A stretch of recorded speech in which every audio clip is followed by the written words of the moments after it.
I was sold to a corn dealer and baker, whom Jerry knew, and with him he thought I should have good food and fair work. In the first he was quite right, and if my master had always been on the premises, I do not think I should have been overloaded, but there was a foreman who was always hurrying and driving everyone, and frequently, when I had quite a full load, he would order something else to be taken on. My carter, whose name was Jakes, often said it was more than I ought to take, but the other always overruled him. 'Twas no use going twice when once would do, and he chose to get business forward. Jakes, like the other carters, always had the check rein up, which prevented me from drawing easily, and by the time I had been there 3 or 4 months, I found the work telling very much on my strength. One day I was loaded more than usual, and part of the road was a steep uphill. I used all my strength, but I could not get on, and was obliged continually to stop. This did not please my driver, and he laid his whip on badly. "Get on, you lazy fellow," he said, "or I'll make you." Again I started the heavy load, and struggled on a few yards. Again the whip came down, and again I struggled forward. The pain of that great cart whip was sharp, but my mind was hurt quite as much as my poor sides. To be punished and abused when I was doing my very best was so hard it took the heart out of me. A third time he was flogging me cruelly, when a lady stepped quickly up to him and said in a sweet, earnest voice, "Oh, pray do not whip your good horse any more. I am sure he is doing all he can, and the road is very steep. I am sure he is doing his best."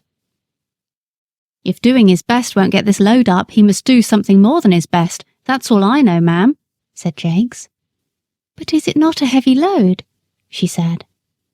Yes, too heavy," he said, "but that's not my fault. The foreman came just as we were starting, and would have 300 weight more put on to save him trouble, and I must get on with it as well as I can."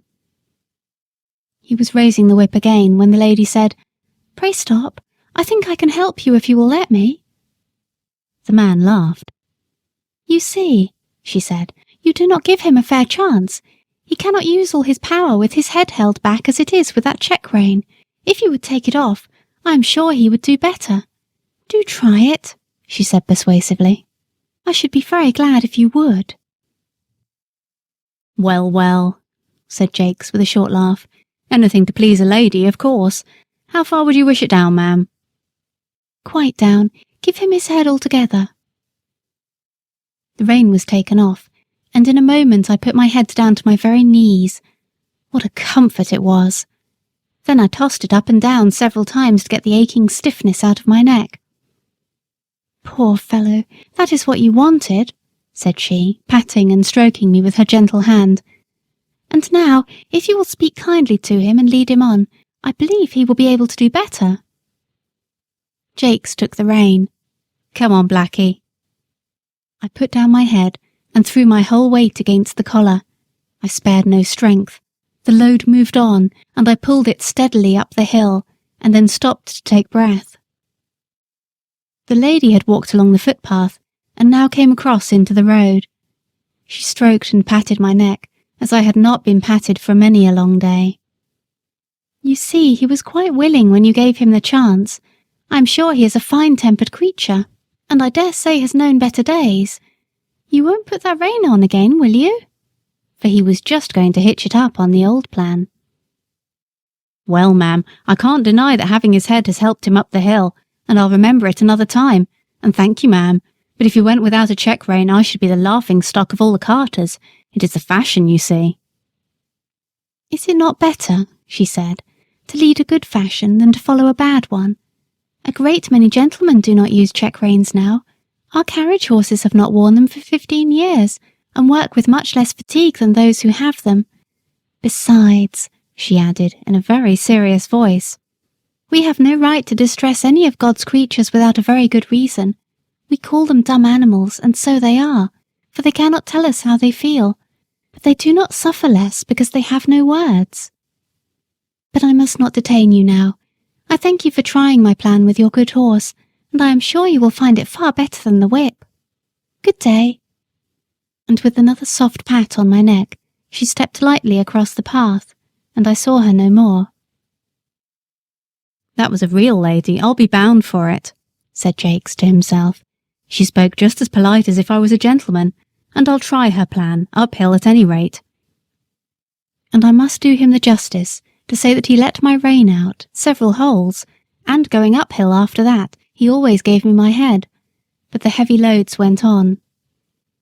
Good feed and fair rest will keep up one's strength under full work, but no horse can stand against overloading, and I was getting so thoroughly pulled down from this cause that a younger horse was bought in my place. I may as well mention here what I suffered at this time from another cause. I had heard horses speak of it, but had never myself had experience of the evil. This was a badly lighted stable. There was only one very small window at the end, and the consequence was that the stalls were almost dark. Besides the depressing effect this had on my spirits, it very much weakened my sight, and when I was suddenly brought out of the darkness into the glare of daylight, it was very painful to my eyes. Several times I stumbled over the threshold and could scarcely see where I was going.